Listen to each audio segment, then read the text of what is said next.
Hello, everybody, and it's been yet another week in Parliament. On another day, I would take you through what's been happening. Firstly, the tabling of the medium-term budget policy statement, and to that, we will be able to deal with a more deeper analysis in our catch-up next week.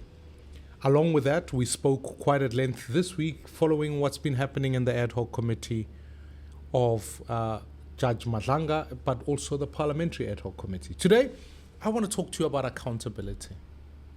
You know, that famous word where we think through whether there are consequences for actions. What the term politically is the enforcement of the rule of law. This idea that all of us are equal under the law, and when that law is enforced, it has equal consequences for every single one of us. I would argue South Africa's greatest challenge is an accountability-free country. Many people have started off by saying that the implementations from the Zondo Commission have not been brought forward. And the government comes and it raises things like asset forfeiture, etc. But what the citizen desperately wants to see is the political actors who are involved beginning to shoulder some of that responsibility. We can see recently on issues around Tembisa, in how, in fact, in the Tembisa scandal, it feels like whilst this is a 2 billion rand wasteful and fruitless expenditure, that 2 billion rand represents people sleeping on the floor in the hospital not having oxygen, people in fact facing the prospect of dying by just if going to the hospital in search of health. That institution becomes not an institution for health, it becomes an institution for sickness, whilst one person is benefiting by buying Maseratis, and worse than that, a woman who raised this issue faced the consequences and ended up in a coffin. So, in broad terms, we're living in a country where even if you can have a commission after commission, you can have media exposing a literal CEO bribing a journalist, it feels like there's no consequence. The investigation into Transnet has now come back saying, post that investigation, there's been no arrests, no processes. And the Deputy Minister of Justice wrote to us a letter saying there's all of this work being done, except none of us are seeing it. None of us are seeing the political players or the influencers getting involved. So that's in a country with grand corruption. I think the question of accountability becomes ever more crucial. So let me unpack just at some basic levels. I was speaking to a friend of mine who, when I raised this topic about the lack of accountability, said to me, no, of course accountability is felt in the country. So I asked him a basic question. I said, when last did you pay your speeding fines? Or, more than anything, do you live with the fear that if the police stop you, they are going to enact a fine to which you are going to be accountable for? In truth, citizens on the ground feel like, well, we can keep going and there's genuinely no consequence. Metro police are incapacitated to be able to police it. And worse, in fact, the ARTO legislation, which is legislation that says if you commit so many traffic offenses, we will dock your points and eventually you will run out of points, which means we withdraw your license. I remember working on that piece of legislation in 2011 when I used to be in the city of Johannesburg. Today is 2025 and the law is still not in place, and they are telling us that next year, only in July, will the law come into effect. So in the main, our traffic adjudication for citizens means nothing is of consequence. The second is the clogging up of our courts. In truth, if you want to get a court date in Johannesburg, it's become quite clear that you can in fact wait until 2029 to get a court case. Meaning that if you've got claims against the road accident fund, you've got claims against, or you've got a case to fight, there simply are no consequences. For many people in this country, know the consequence of going to a magistrate court, where there's demand for child maintenance or anything like that. In fact, those courts have become so clogged up that too many people have given up on the idea that there can be justice. More worrisomely is murder. The conviction rate for murder in this country is at 1 in 5. So for every murder that is committed in this country, you have a 4 out of 5 chance of getting away with it. This, in simple terms, means you have an 80% chance of getting away with murder. Despite we arrest people and we've increased correctional services, etc. But that tells you that we are, all of us as a society, living in a space where in many ways there are no consequences. That is on the citizens. And so the first starting point is that if you want to give effect to the budget or make sure the budget works, make sure where there's illicit crimes, people fear consequences, but they don't, because there are no consequences. On the second is the question that I have been deeply concerned about, which is the work of the public service and administration.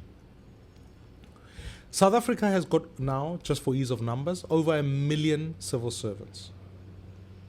That's not my issue. My issue is that the public service has remained relatively the same size as it was since 1994. These are teachers, these are nurses, these are policemen, these are frontline service workers.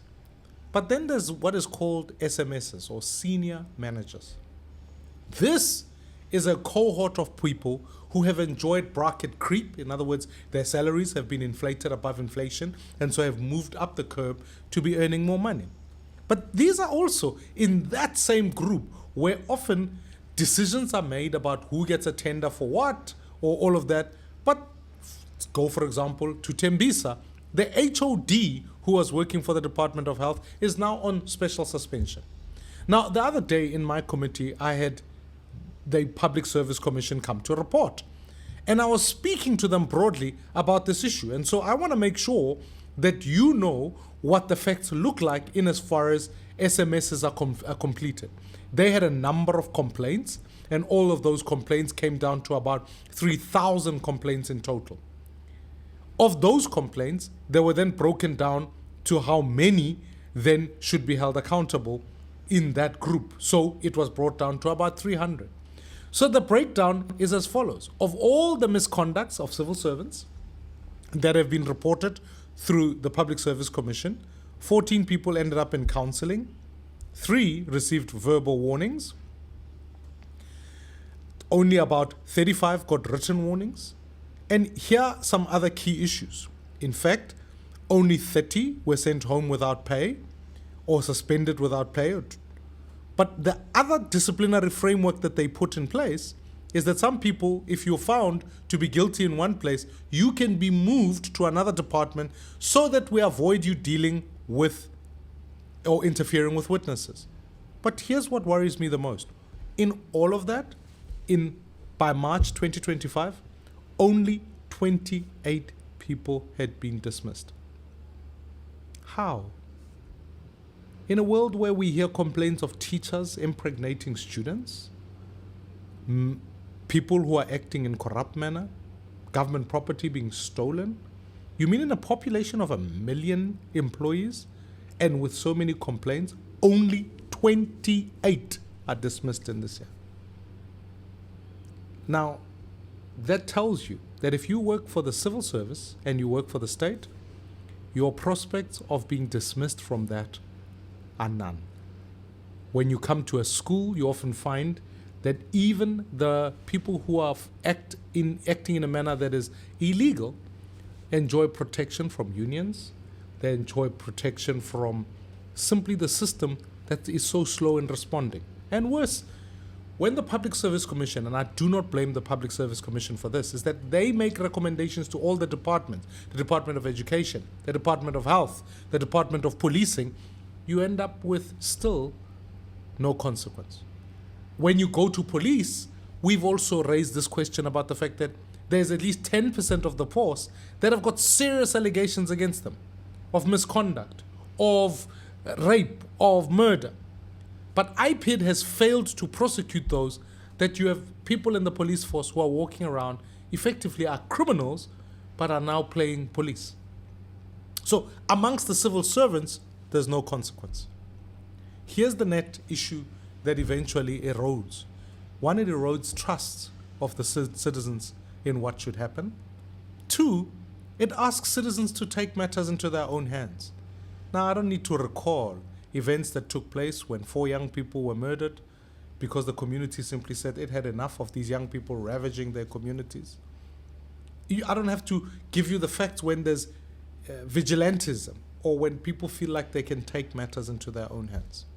Now is the time to act.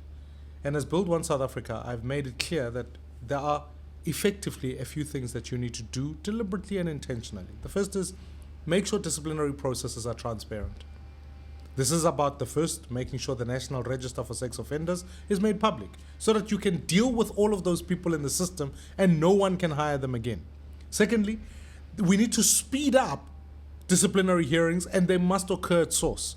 If you're a teacher, it must be within that school, and once a decision of the school is taken, you need to be dismissed and you can appeal the process beyond after that. Sufficient evidence, because if it goes to other processes, it's clear that it takes too much time. And it must be true for health, it must be true for other disciplinary codes in the civil service. And then ultimately, we need to see politicians end up in jail. In other countries, I welcome the fact that I saw the former French president ended up in jail. I know many people, even the Prime Minister of Israel has ended up in jail. I know in many other jurisdictions, you see political leaders ending up in jail. So much so that the joke in other places is that prisoners are asked to stand when the Prime Minister or the President walks in because they are also serving time. Now, why is that important? It's important because you're telling people that everyone is equal under the law. It is important because it means no one enjoys political protection, that the law isn't subject to the rule of man, but it is the rule of law. And more ultimately, we as Build One South Africa want to continue to fight that you hire the most competent people so that incompetence and criminal elements are not mixed together to deliver institutions that are weak. If you want strong institutions that are able to do their work, you need to make sure they're staffed with the right people so that when people are being asked to do illegal things in procurement, etc., they can stand up for their rights. We must fight harder to protect whistleblowers in order that we don't end up with more babitas who end up just raising a concern and ending up in coffins. Fellow South Africans, South Africa will not make it if the culture of accountability is not enforced. We can talk about all the investment that SARS is making, that we are making into illicit trade, we're trying to stop tobacco trade. Until people see that there's prosecution, see that there's consequences, it is not going to stop. You can deploy all the money, all the police, all the resources you like. If the culture sets into the country that it's a free-for-all, there are no consequences, South Africa is no better off. This is my challenge. Write to me so that we can make sure we can fight this issue. If there are no consequences, if there's no reform around consequences, South Africa is doomed. I love you all. See you soon. Much love.